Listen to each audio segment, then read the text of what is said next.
여러분 안녕하세요. 찾아가는 새벽기도 시카고의 수사랑교회 조선영 목사입니다. 오늘도 어김없이 찾아오시는 주님의 은혜와 평강이 저와 여러분의 삶의 종일 풍성하기를 기도합니다. 6월에는 구약성경의 욥기 말씀을 함께 나눕니다. 오늘은 욥기 1장 1절에서 3절까지 말씀입니다. 제가 읽어드리지요.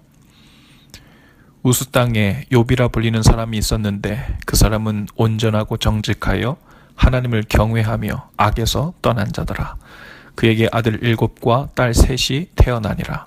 그의 소유물은 양이 7,000마리요 낙타가 3,000마리요 소가 500결이요 암나귀가 500마리이며 종도 많이 있었으니 이 사람은 동방 사람 중에 가장 훌륭한 자라. 아멘. 욥기는 구약성경 39권의 성경 중에서 시편, 잠언, 아가서와 같이 성문서로 분류됩니다. 즉 이 책은 과거에 있었던 어떤 사실을 기록하려는 역사책의 성격이 아니라 무언가 특별한 교훈이나 메시지를 줄 목적으로 쓰인 문학서 형식을 띠고 있다는 말이죠. 그러니 욥기서를 읽을 때 그 모든 책에 쓰인 것들을 문자 그대로 받아들여 그 사실관계를 역사적으로 확인하려는 태도로 읽게 되면 혼란스러운 일들이 많죠. 각 본문 말씀 속에서 우리에게 주시고자 하는 성령님의 중심 메시지와 말씀에 집중하면서 읽는 것이 바르다고 생각합니다. 욥기의 주제는 의인의 고통입니다. 보통 구약 성경 전반에 걸쳐서 흐르는 분위기로는 의인은 고통을 받지 않고 오히려 복을 받아야 마땅한 일입니다.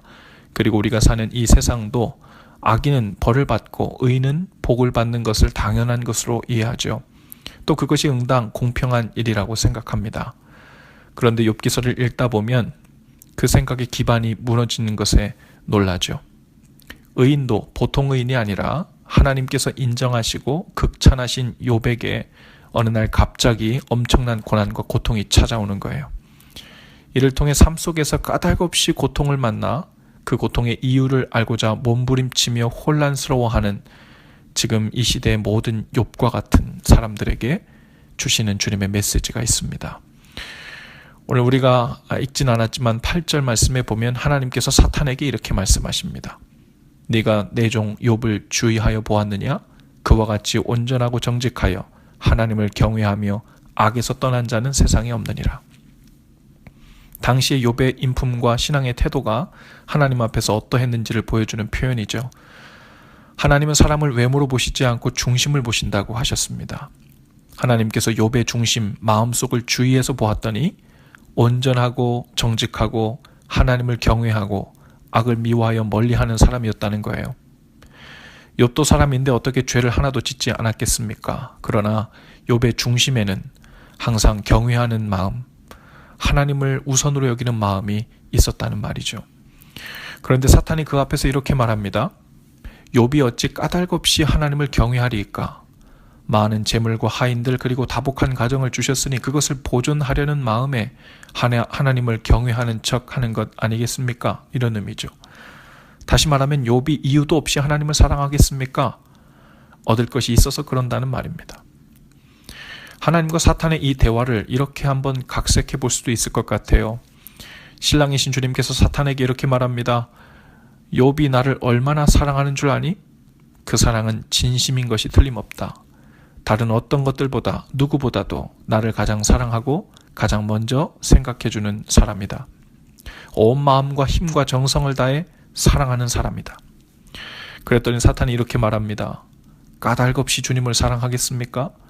커다란 다이아 반지도 해주고 널찍한 집과 고급 승용차 거기에 병도 들지 않도록 지켜주고 좋은 것들을 그리 많이 주셨으니 누구라도 주님을 좋아하지 않겠습니까? 욥도 주님을 사랑하는 것이 아니라 주님이 주신 것들을 사랑하는 사람들 중 하나일 뿐일 것입니다. 아마도 이런 정도의 대화일 것입니다. 고린도전서 13장에 보면 사랑은 자기의 유익을 구하지 않는 것이라 했어요. 다시 말해 나 잘 되려고 사랑하는 것은 진정한 사랑이 아니라는 말이죠. 사랑하는 까닭이 나 자신이 아니라 사랑하는 대상이 되어야 진정한 사랑이라는 말입니다. 저와 여러분들도 아내와 남편, 자녀들과 교제하는 사람들을 사랑한다고 하면서 어떻게 하면 내가 덕을 볼까를 궁리하고 있다면 진정한 사랑으로 깊어지기는 힘들게 되겠죠. 하나님은 오늘 우리의 중심도 주의하여 보고 계십니다. 우리가 사랑하는 분이 하나님이신지 아니면 그분이 주신 좋은 것들인지를 생각해 보아야 합니다. 그런 의미에서 우리가 하나님께 가장 바라는 첫 번째는 재물이 첫 번째도 아니고 건강도 아니고 세상적 성공도 아니고 바로 하나님 자신을 사랑하는 것이어야 합니다. 그 건강하고 정직한 사랑의 관계가 주님과의 관계 속에서 기반이 되지 않으면 우리의 신앙은 너무도 쉽게 왜곡되고 흔들거리죠.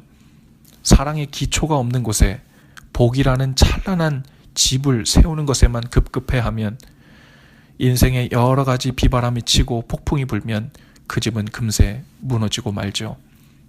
오늘도 온종일 우리의 마음을 주의하여 보시는 주님의 마음을 깨닫고 정직하고 온전하게 하나님을 사랑하는 삶이 될 수 있기를 바랍니다. 어떤 일보다 하나님을 사랑하는 일이 먼저인 것, 그것이 바로 그의 나라와 의를 구하며 사는 삶입니다. 오늘도 욥과 같이 온전하고 정직하게 하나님을 사랑하는 일에 승리하실 수 있기를 주님의 이름으로 축복합니다. 기도합시다. 주님, 오늘 하루를 시작하면서 우리의 가장 첫 번째 바람은 주님을 더 아는 것이고 주님을 더 사랑하며 그 사랑 안에서 사는 일입니다. 그 사랑의 기초를 깊고 넓게 그리고 튼튼하게 세우게 하셔서 그 위에 짓는 오늘 일상의 모든 행위의 건물들, 말의 건물들, 관계의 건물들이 건강해지게 하시고 견고해지게 하옵소서. 예수님 이름으로 기도합니다. 아멘. 여러분, 오늘도 예수 사랑으로 화이팅입니다. 내일 아침에 다시 찾아뵙지요.